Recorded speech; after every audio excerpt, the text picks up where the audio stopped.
आइए बच्चों, हम लोग साइंस का एक महत्वपूर्ण टॉपिक है जंतुओं का वर्गीकरण, क्लासिफिकेशन ऑफ एनिमल्स। क्योंकि जंतुओं से कौन सा जंतु किस वर्ग में रखा गया है और उनकी क्या क्या विशेषताएं होती हैं, अक्सर अमूमन ये पेपर में क्वेश्चन देखने को मिलते हैं। तो आज हम लोग पूरा डिटेल से वर्गीकृत करेंगे कि किस जंतु को किस वर्ग में रखा गया है, उसकी क्या खास बात होती है, कौन से जंतुओं में हृदय के कितने चैम्बर्स पाए जाते हैं, कितने कक्ष पाए जाते हैं, कहाँ पे रहते हैं। इसमें से दो प्रकार के जंतुओं का वर्गीकरण इसमें से देखेंगे। सबसे पहले क्लासिफिकेशन ऑफ एनिमल्स में अगर ये क्वेश्चन बनता है सबसे पहली बार कि जो है जंतुओं का वर्गीकरण सबसे पहले किसने किया था, तो आप बताएंगे ये दो वैज्ञानिक थे, स्टोरर और यूसिंजर ने। कब बताया था? 1975 में सबसे पहला क्लासिफिकेशन किया। और क्लासिफिकेशन में इसको दो भागों में बांटा। कौन कौन से दो भाग थे? एक तो पहला है संघ प्रोटोजोआ, संघ प्रोटोजोआ, और दूसरा अगर पूछा जाता है तो आप बताएंगे मेटाजोआ। प्रोटोजोआ और मेटाजोआ। प्रोटोजोआ में इसमें जो सबसे महत्वपूर्ण बात है, इनमें एक कोशिकीय प्राणी रखे गए हैं। कौन से? एक कोशिकीय प्राणी आते हैं। और मेटाजोआ संघ में कौन से आते हैं? बहुकोशिकीय आते हैं। यानी कि इनके जीवन की जो सारी जो क्रियाएं होती हैं, इनका संचालन कितने बहुकोशिकाओं से होता है। और जो एक कोशिकीय जीव है, यानी कि इनमें जो जीवन की सारी क्रियाएं सिर्फ और सिर्फ एक कोशिका पे निर्भर करती हैं। ठीक है, तो एक कोशिकीय और बहुकोशिकीय, इनका संघ क्या है? प्रोटोजोआ अगर पूछा जाए। और बहुकोशिकीय जंतुओं का संघ क्या होता है? मेटाजोआ। तो सबसे पहले बात फाइलम याद रखेंगे, प्रोटोजोआ, मेटाजोआ। अब अगर बात किया जाए एक कोशिकीय प्राणी की, तो कौन कौन से इसमें मुख्य होते हैं? जैसे अमीबा हो गया, अमीबा है, युग्लिना है। युग्लिना से क्वेश्चन बनता है। एक तो इसमें अलैंगिक प्रजनन होता है। दूसरी ये बात होती है कि युग्लिना को जंतु और जो है वनस्पति के बीच की कड़ी भी कहा जाता है।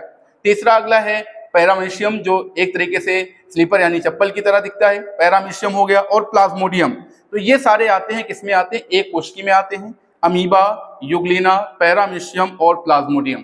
अब अगर इधर बात किया जाए संघ मेटाजोआ या बहुकोशिकीय जीवों की बात करते हैं, बहुकोशिकीय जीवों की, तो इनको भी दो भागों में बांटा गया। सबसे महत्वपूर्ण होता है दो भाग कौन कौन से हैं मेटाजोआ या बहुकोशिकीय के? एक तो आते हैं अकशेरुकी। कई बार आप लोगों ने नाम सुना होगा, बच्चे ऐसे डायरेक्टली क्वेश्चन पूछ देते हैं कौन सा कशेरुकी या कौन सा अकशेरुकी जीव है, तो बच्चे नहीं कर पाते हैं। तो आपको याद रखना है अकशेरुकी या इनवर्टिब्रेट्स किन्हें कहा जाता है? यानी कि जिन जंतुओं में बैकबोन, यानी जिसको कहते हैं रीढ़ की हड्डी, क्या है? रीढ़ की हड्डी क्या है? नहीं पाई जाती है। सबसे महत्वपूर्ण डेफिनेशन है। ठीक है, जो अकशेरुकी होते हैं उनमें रीढ़ की हड्डी यानी बैकबोन नहीं पाई जाती है, अकशेरुकी कहलाते हैं। लेकिन कशेरुकी या वर्टिब्रेट्स किन्हें कहा जाता है? जिनमें कौन सी हड्डी? यही आप कहेंगे रीढ़ की हड्डी या बैकबोन क्या है? पाई जाती है। ठीक है, और इनका जो संघ होता है कशेरुकी का, ये संघ आते हैं कार्डेटा। संघ कार्डेटा में सबसे पहले कशेरुकी में देख लेते हैं, जिनमें रीढ़ की हड्डी पाई जाती है, संघ कार्डेटा। इसमें से सबसे पहला क्या हो गया? स्तनधारी, मैमल्स हो गए, स्तनधारी आ जाते हैं। सरीसृप यानी जो रेंग कर चलते हैं, जिनको रेप्टाइल्स कहते हैं। उभयचर एम्फीबिया वर्ग आता है। डायरेक्टली क्वेश्चन बनता है कौन सा एम्फीबिया का जीव है। अगला है पक्षी, पक्षी वर्ग आ जाता है। अगला है मत्स्य वर्ग। ठीक है, तो ये सब के सब किसमें आते हैं? संघ कशेरुकी यानी कार्डेटा में आते हैं। अब सबसे महत्वपूर्ण जो सबसे ज्यादा क्वेश्चन बनते हैं साइंस के, जैसे रेलवे वगैरह में, तो अकशेरुकी से ज्यादातर पूछे जाते हैं। ठीक है, इसमें से कौन कौन से संघ हैं देख लेते हैं। सबसे पहला है पोरीफेरा, जिनको छिद्रधारी भी कहा जाता है। जैसे इसमें से एग्जाम्पल लिखा हुआ है श्राइकन और स्पंजला। अभी यहाँ पे थोड़ी चीजें देखते हैं, फिर इनको थोड़ा थोड़ा डिटेल से दो दो चार चार पॉइंट क्या क्या चीजें महत्वपूर्ण है, उन सारी चीजों को डिस्कस किया जाएगा। पोरीफेरा या छिद्रधारी, इनको साइकान जैसे हो गया, स्पांजिला हो गया, क्योंकि इन जंतुओं के शरीर में कई सारे असंख्य छिद्र छोटे छोटे पाए जाते हैं। सबसे महत्वपूर्ण ये फाइलम होता है अकशेरुकी जंतुओं का आर्थ्रोपोडा, क्योंकि ये सबसे बड़ा संघ है आर्थ्रोपोडा। जितने भी चाहे बिच्छू हो, तिलजट्टा हो, मक्खियां हो, छोटे छोटे कीट हैं, ये सब इसी में रखे जाते हैं, आर्थ्रोपोडा में। ठीक है, सिलिंट्रेटा, सिलिंट्रेटा एक संघ है। जैसे जेलीफिश हो गया, हाइड्रा हो गया, कोरल लीफ, जो हम लोग ज्योग्राफी में कभी कभी पढ़ते हैं, प्रवाल भित्तियां, ये भी किस संघ में आती हैं? एक और लिख लीजिए यहाँ पे, कोरल रीफ, पीसी का एग्जाम्पल हो जाएंगी, क्योंकि ये भी क्वेश्चन बनता है। कोरल रीफ, इन कोरल रीफ को, प्रवाल भित्तियों को या मूंगे की चट्टान को क्या कहा जाता है? सामुद्रिक वर्षावन कहते हैं, क्योंकि जहां पे पाई जाती है वहां की बायोडाइवर्सिटी सबसे ज्यादा होती है। जैसे जेलीफिश हो गया, हाइड्रा हो गया, कोरल लीफ हो गए सिलिंट्रेटा में। संघ मोलस्का, मोलस्का में कई सारे आ जाते हैं, जैसे सीपी है, घोंघा है।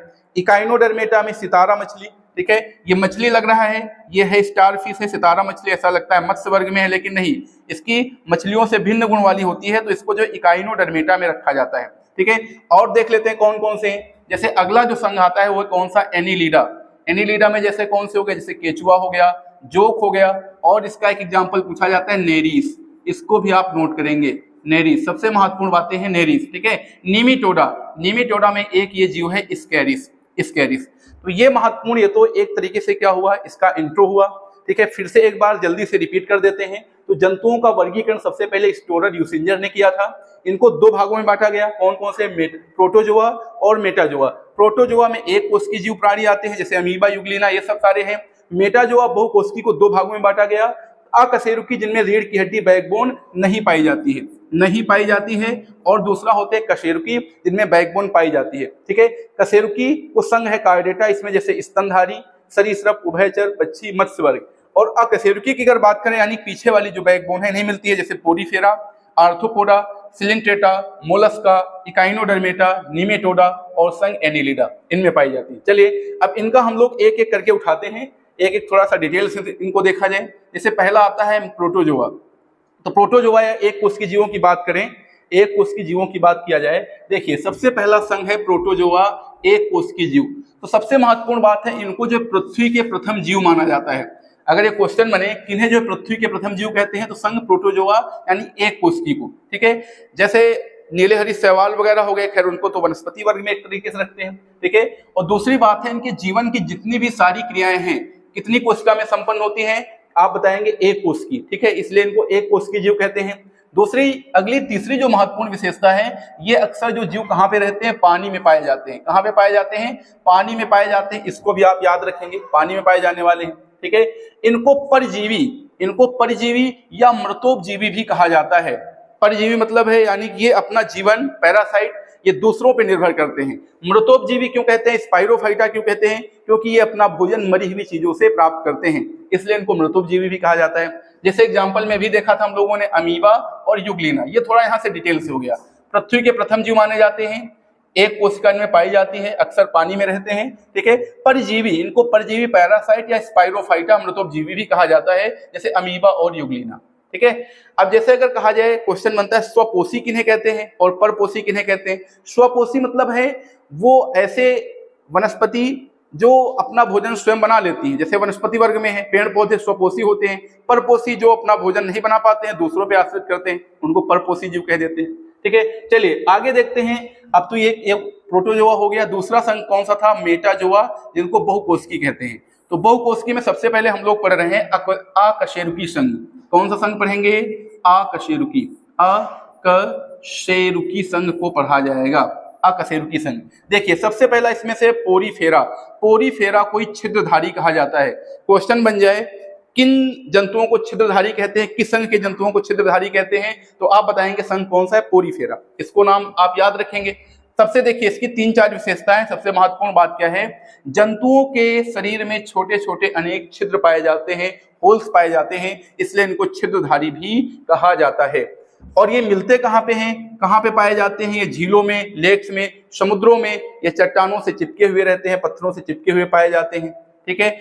शरीर में ऊतकों और अंगों का प्रायः क्या होता है, अभाव होता है। ऊतक जिनको टिश्यूज कहते हैं, क्योंकि ऊतक से मिलने से ही क्या बनते हैं, अंग बनते हैं, अंग से, ऊतक से, हाँ सबसे छोटी इकाई अगर पूछा जाए कोशिका, कोशिका के मिलने से क्या बनते हैं, टिश्यूज, ऊतक, ऊतक के बाद बनते हैं अंग, अंग के बाद अंग तंत्र, और उसके बाद शरीर का निर्माण होता है।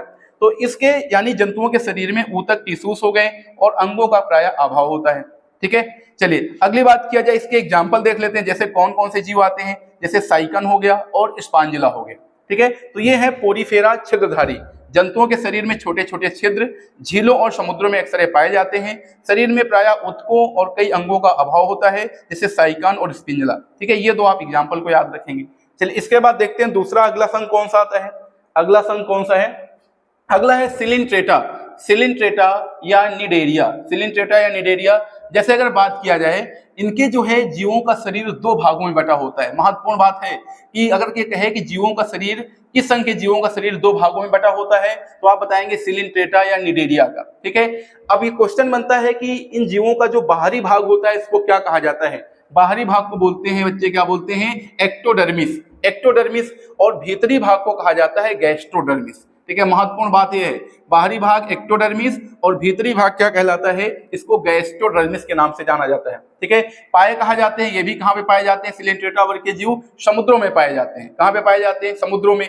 अब देखिए यहाँ पे कई सारे एग्जाम्पल लिखे हुए हैं सिलेंट्रेटा के, जैसे हाइड्रा हो गया, मूंगा आ गया, ठीक है, जेलीफिश, कोरल रीफ, प्रवाल भित्तियां, सी एनीमोन, इनके महत्वपूर्ण एग्जाम्पल है। ठीक है, एक बार फिर से बता देते हैं, जीवों का शरीर दो भागों में बटा है, बाहरी भाग एक्टोडर्मिस, भीतरी भाग क्या कहलाता है, गैस्ट्रोडर्मिस कहलाता है। समुद्रों में पाए जाते हैं, जैसे हाइड्रा है, मूंगा है, जेलीफिश है, कोरल रीफ है, सी एनीमोन, ये याद रखेंगे। अब इसमें से जो सिलेंट्रेटा संघ में जो सबसे ज्यादा पेपर में पूछा जाता है, ये पूछा जाता है किसके बारे में, एक तो कोरल रीफ हो गया, जेलीफिश हो गई, जेलीफिश हो गया और हाइड्रा, ये तीन ज्यादातर पेपर में आपके क्वेश्चन बनते हैं। चलिए, इसके बाद अगला है अकशेरुकी संघ, कौन सा है, संघ एनीलिडा। कौन सा है, संघ एनीलिडा, देख लेते हैं। जंतुओं का शरीर कोमल होता है, इनका बेलनाकार होता है, अनेक खंडों में बटा होता है, इनकी खास बात होती है। ठीक है, इनका शरीर कोमल, मुलायम, बेलनाकार और अनेक खंडों में बटा होता है। जैसे बस इसके जो आप याद रखेंगे, इसके एग्जाम्पल ही आपको याद रखने हैं, क्योंकि एनीलिडा में डायरेक्टली जो है ये एग्जाम्पल पेपर में बनते हैं, और सबसे ज्यादा बनते हैं किसके बारे में, केचुआ। ये पूछा जाता है केचुआ को किस संघ में रखा गया है, तो आप बताएंगे संघ एनीलिडा में रखा गया है। ठीक है, केचुआ है, जोक है, नेरीस है, तो केचुआ और जोक को अच्छे से याद रखेंगे। केचुआ जिसको इसका जो है खेती भी आती है, वर्मी कल्चर, कौन सी है, वर्मी कल्चर, वर्मी कल्चर याद रखेंगे। केचुआ, केचुआ पालन का अध्ययन होता है केचुआ। चलिए आगे देखते हैं, एनीलिडा के बाद, एनीलिडा के बाद अगला संघ कौन सा आता है, संघ आर्थ्रोपोडा, सबसे महत्वपूर्ण है, क्योंकि अकशेरुकी जंतुओं का ये सबसे बड़ा फाइलम है, ये सबसे बड़ा संघ होता है, सबसे बड़ा संघ है कौन सा, आर्थ्रोपोडा, इसको आप याद रखेंगे। ठीक है, आर्थ्रोपोडा, देखिए सबसे महत्वपूर्ण बात है, जो आर्थ्रोपोडा संघ के जीवों का शरीर कितने भागों में, तीन भागों में बटा होता है। कितने भागों में, तीन भागों में बटा होता है। जैसे सबसे पहले हेड होता है, ऊपर सिर होता है, बीच में धड़ होता है, और उदर जिसको एब्डोमेन कहते हैं। तो ये तीन भाग हैं, सिर, धड़ और उदर होता है। ठीक है, चलिए इसके बाद अगर बात किया जाए, बाह्य आवरण किससे बना होता है, काइटिन, मोस्ट इंपॉर्टेंट है, ये कई बार क्वेश्चन बना है। ठीक है, कि जो है आर्थ्रोपोडा जंतुओं का जो बाह्य कंकाल है या बाह्य आवरण है, किससे बना होता है, काइटिन नामक जो है जटिल कार्बोहाइड्रेट शर्करा से बना होता है। ये क्वेश्चन कई बार बना है। ठीक है, बाह्य कंकाल काइटिन याद रखेंगे।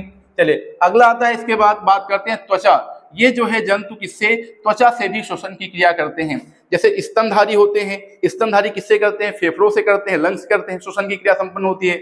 मछलियां किससे करती हैं, गिल या क्लोम्स की सहायता से करती हैं। उसी प्रकार जो ये जंतु होते हैं, ये त्वचा से श्वसन क्रिया करते हैं, रेस्पिरेशन क्रिया करते हैं। ठीक है, याद रखेंगे। इनमें जो है ओपन ब्लडेड, ठीक है, यानी सर्कुलेशन पाया जाता है, खुला रुधिर परिवहन तंत्र पाया जाता है। यानी इन जंतुओं को देखेंगे तो बिल्कुल इनका जो है शरीर, इनके ब्लड को आसानी से देखा जा सकता है। जैसे हम लोगों का नहीं दिखाई पड़ रहा है, रुधिर नहीं दिखाई पड़ रहा है, बंद है, तो इनका कैसा होता है, खुला होता है, खुला रुधिर परिवहन तंत्र मिलता है। ठीक है, इसका आर्थ्रोपोडा का। अब इन आर्थ्रोपोडा को भी चार भागों में बांटा गया है। कितने भाग किए गए हैं, चार भाग किए गए हैं। जैसे सबसे पहला आता है क्रिस्टेशिया, दूसरा है मीरियोपोडा, अगला है इंसेक्टा, इसके बाद अगला कौन सा आता है, अरेक्नाइडा। ठीक है, क्रिस्टेशिया, मीरियोपोडा, इंसेक्टा और अरेक्नाइडा। अब देख लेते हैं किसमें कौन सा रखा गया है। जैसे क्रिस्टेशिया, क्रिस्टेशिया में क्या क्या, जैसे केकड़ा हो गया, झींगा मछली हो गई, झींगा मछली हो गई और क्रेफिश हो गई। ठीक है, झींगा मछली वही गुलाबी क्रांत जो इससे संबंधित है झींगा मछली से। क्रिस्टेशिया वर्ग में केकड़ा, झींगा मछली, क्रेफिश। इसके बाद अगर आगे बात करते हैं मीरियोपोडा, मीरियोपोडा में इन जंतुओं में एक जोड़ी क्या है, विष ग्रंथियां भी पाई जाती हैं। क्या पाई जाती हैं, विष ग्रंथि भी मिलती है इनमें, विष ग्रंथि भी पाई जाती है। जैसे कन खजूर, ये आता है मीरियोपोडा में, लेकिन संघ है मेन इसका आर्थ्रोपोडा। चलिए आगे दो बचे हैं, उनके एग्जाम्पल देख लेते हैं कौन कौन से हैं। जैसे अगला इंसेक्टा, ये सबसे बड़ा होता है। अधिकतर जो है छोटे छोटे जीव इसी में रखे गए हैं आर्थ्रोपोडा के इंसेक्टा वर्ग में। जैसे खटमल हो गया, जू है, पिस्सू है, चींटियां हैं, दीमक है, सिल्वरफिश है, तितली, मच्छर, टिड्डा, बर्रे, मक्खियां, ये सब इंसेक्टा वर्ग में आती हैं आर्थ्रोपोडा के। अब अगर ये बात किया जाए, जैसे देखिए यहाँ पे सिल्वरफिश आ गई फिर से। अब पेपर में ऐसे भी क्वेश्चन बन जाता है कौन सी वास्तविक मछली है कौन सी नहीं है। ठीक है, तो देखिए इसको सिल्वरफिश को किसमें रखा गया है, फिश लगा ऐसा लग रहा है मछली है, बच्चे कंफ्यूज हो जाते हैं, लेकिन इसको आर्थ्रोपोडा में रखा गया है। लेकिन अभी हम लोग संघ कार्डेटा पढ़ेंगे तो उसमें बताएंगे मत्स्य वर्ग में कौन कौन सी मछलियां वास्तविक आती है। ठीक है, तो इंसेक्टा। इसके बाद आखिरी कौन सा है, अरेक्नाइडा, अरेक्नाइडा आखिरी है। इसमें जैसे बिच्छू है, मकड़ी है, बिच्छू और मकड़ी को रखा गया है। चलिए इसके बाद है संघ कौन सा है, मोलस्का। मोलस्का की बात किया जाए तो इसकी क्या क्या विशेषताएं होती है मोलस्का की, जैसे ये समुद्री अलवणी जलों में ज्यादातर पाए जाते हैं। अलवणी मतलब क्या है, स्लाइन वाटर जहाँ पे ना हो, जहाँ खारापन नहीं होता है, मीठा पानी होता है, तो वहां पे ज्यादातर ये जंतु मिलते हैं। कौन से? समुद्री अलवणी जलों में मोलस्का वाले।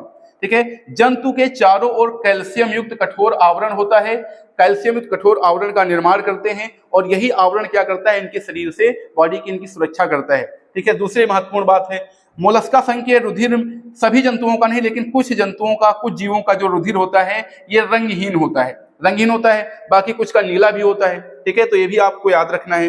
अब सबसे महत्वपूर्ण बात है, ये श्वसन भी किसके साथ सहारे करते हैं? गिल्स। गिल्स या क्लोम के सहारे क्या करते हैं? श्वसन क्रिया को क्या करते हैं? संपन्न करते हैं। इस चीज को याद रखेंगे। ठीक है। अब जैसे मोलस्का में कौन कौन से जीव आते हैं, कौन कौन से, जैसे घोंघा, ठीक है, सबसे ज्यादा पूछा जाता है, सीपी, कौड़ी, शंख और ऑक्टोपस। तो आपके जो पेपर में क्वेश्चन बनता है घोंघा और ऑक्टोपस से ज्यादातर क्वेश्चन बनते हैं। ये संघ किसमें रखे गए? मोलस्का संघ में रखे गए। ठीक है। चलिए आगे बात करते हैं। आगे मोलस्का के बाद अगला संघ कौन सा आता है? अगला आता है इकाइनोडर्मेटा। कौन सा संघ है? इकाइनोडर्मेटा की अगर बात किया जाए तो ये भी क्या है? समुद्री जीवों में पाए जाते हैं। कहाँ पे पाए जाते हैं? हाँ, समुद्री, यानी समुद्र में मिलते हैं समुद्री जीवों। ठीक है। इकाइनोडर्मेटा, जैसे इसमें ये जो सबसे ज्यादा पूछा जाता है कौन सा है? तारा मछली। कौन सा है? स्टारफिश है, तारा मछली। संघ किसमें रखी गई है? इकाइनोडर्मेटा में रखी गई है। ब्रिटिल, ठीक है, समुद्री खीरा हो गया, ब्रिटिल स्टार हो गया, तो ये सब किसमें आते हैं? ये सब इकाइनोडर्मेटा यानी अकशेरुकी में आते हैं। बैकबोन इनमें क्या है? जिनमें नहीं पाई जाती। ठीक है। खड़े भी नहीं हो सकते सीधे से।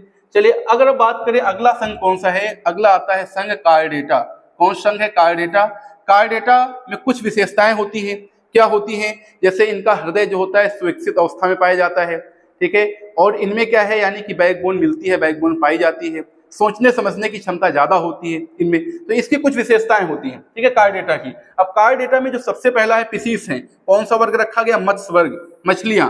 तो मछलियां मत्स्य वर्ग है, तो जाहिर सी बात है इसमें सभी वास्तविक मछलियां आएंगी। कौन सी? वास्तविक जो होती हैं। ठीक है। जैसे अब दूसरी जो महत्वपूर्ण बात है, दूसरी महत्वपूर्ण बात है, श्वसन किसके सहायता से मछलियां करती? गिल्स। गिल्स या क्लोम के द्वारा क्या करती है? श्वसन की क्रिया को क्या करती है? संपन्न करती हैं। और सबसे महत्वपूर्ण बात है मछलियों का हृदय। ये कई बार क्वेश्चन बना है पेपर में, इनका मछलियों का हृदय कितने कक्षों में या कितने चैम्बर में बटा होता है? आप बताएंगे 2 कक्षों में। कितने कक्षों में बटा होता है? 2 कक्षों में बटा होता है। ठीक है, याद रखेंगे, 2 कक्षों में बटा होता है इनका हृदय। चलिए इसके बाद अगर बात करें, अगली इनकी खास बात क्या होती है? ये क्या होती हैं? ये कोल्ड ब्लेडेड होती हैं, असमतापी होती हैं, यानी इनके शरीर का ताप जो होता है घटता और बढ़ता रहता है। क्या होता है? घटता और बढ़ता रहता है। ठीक है, यानी एक जैसा नहीं बनता है। जैसे हम लोगों का ताप टेम्परेचर क्या है? एक जैसा रहता है, लेकिन इनका जल के साथ साथ शरीर का टेम्परेचर भी बॉडी का क्या होता है? घटता बढ़ता है, इसलिए इसको असमतापी जीव कहते हैं मछलियों को। जैसे इसमें टारपीडो हो गई, टारपीडो हो गई, रोहू हो गई, ईल मछली है जो 400 वोल्ट का करंट मारती है, हिप्पोकैम्पस से भी काफी क्वेश्चन बन जाते हैं। ठीक है, तो ये सब वास्तविक मछलियां हैं। जैसे गैम्बूसिया, एक और कौन सी मछली आती है? गैम्बूसिया। गैम्बूसिया, इसको जो है समुद्री नालों वगैरह में छोड़ दिया जाता है। ये क्या काम करती है? ये जो है मच्छरों के लार्वा को खा जाती है। मच्छरों के लार्वा को खा जाएगी तो जाहिर सी बात है कि मच्छर जनित जितनी भी बीमारियां हैं वो नहीं होंगी। चलिए, तो ये है वास्तविक मछलियां, इनको याद रखेंगे। और इनके अलावा जो है कई सारी नहीं आती हैं इसमें। चलिए इसके बाद दूसरा है मत्स्य वर्ग के बाद अगला कौन सा वर्ग आता है? मत्स्य के बाद अगला आता है उभयचर। उभयचर जिसको जो है एम्फीबिया कहा जाता है। ये नाम से ऐसा लग रहा है, इसकी क्या क्या खास बात होती है और इनकी विशेषताएं क्या होती हैं? चलिए अगर बात करें तो उभयचर को जो है मछली, मत्स्य और सरीसृप के बीच की कड़ी का वर्ग कहा जाता है। ठीक है, क्योंकि गुण जो है इसमें मत्स्य और सरीसृप से मिलते जुलते हैं। तो किस वर्ग को कहा जाता है? एम्फीबिया या उभयचर को कहते हैं, याद रखेंगे। ये जो होते हैं जल और थल, इसमें जल और थल दोनों जगह पे पाए जाते हैं, इसको भी आप याद रखेंगे। अब सबसे महत्वपूर्ण बात है मछलियों का हृदय। मछलियों का हृदय कितने कक्षों में बटा होता है? 3 कक्षों में बटा होता है। कितने कक्षों में बटा होता है? 3 कक्षों में बटा होता है, इसको आपको याद रखना है। ठीक है, 3 कक्ष। चलिए इसके बाद अगर बात करें, मछलियां भी क्या होती हैं? असमतापी होती हैं, यानी कि इनके भी शरीर, सॉरी एम्फीबिया, हाँ एम्फीबिया वर्ग के हृदय का, यानी हृदय 3 कक्षों में बटा होता है और ये असमतापी जीव होते हैं, यानी कि ये क्या है?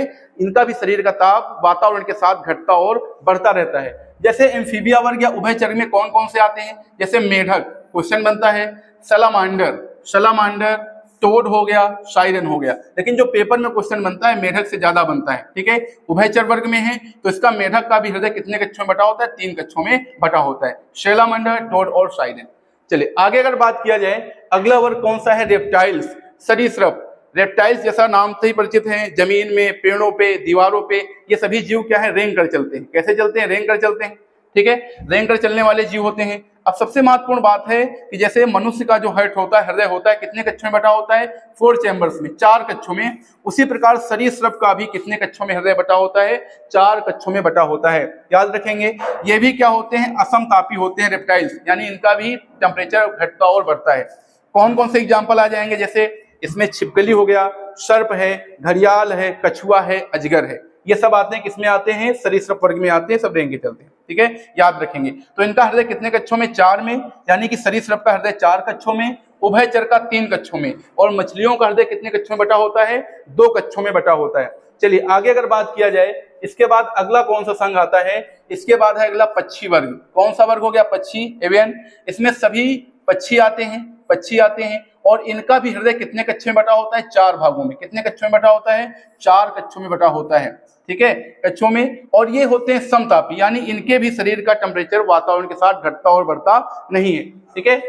वार्म ब्लडेड, जैसे इसमें हमिंग बर्ड। हमिंग बर्ड को क्यों लिखा है? क्योंकि ये सबसे छोटा पक्षी है। पेरीग्रीन फॉल्कन हो गया, सबसे तेज गति से उड़ने वाला पक्षी होता है। शुतुरमुर्ग है, ऑस्ट्रिच है, कई सारे होते हैं जो पक्षी वर्ग में आते हैं, ठीक है। तो अगला है, इसके बाद लास्ट वर्ग कौन सा आता है? ये है मैमल्स। मैमल्स या स्तनधारी। कौन सा है? मैमल या स्तनधारी। अगर बात की जाए मैमल्स की, तो सबसे महत्वपूर्ण बात है कि इस जो संघ के जो जंतु हैं ये बच्चों को जन्म देते हैं। किसको जन्म देते हैं? जितने भी जीवधारी यानी कि जितने भी जंतु बच्चों को जन्म देते हैं वो सब किसमें आते हैं? स्तनधारी वर्ग में आते हैं। लेकिन कहते हैं अपवाद सब जगह होते हैं और क्वेश्चन उन्हीं से बनते हैं।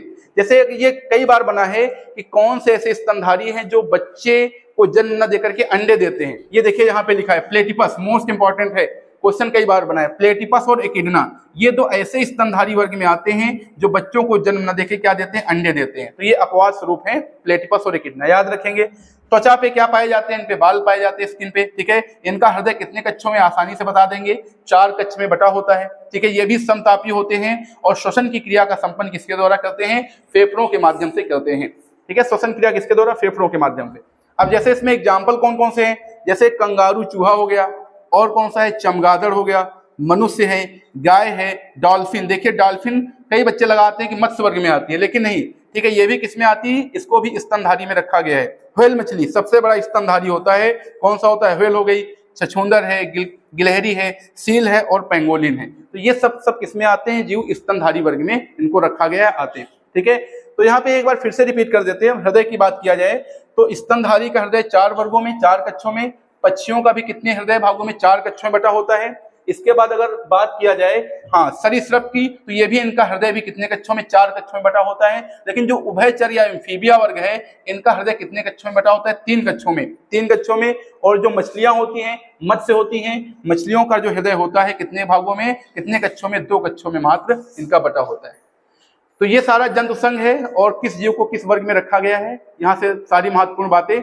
और अगर आप इसको वीडियो को आप जरूर देखें, यहाँ से कोई भी क्वेश्चन किसी भी एग्जाम में बन जाए, यहाँ से बाहर नहीं होगा। जय हिंद, जय भारत।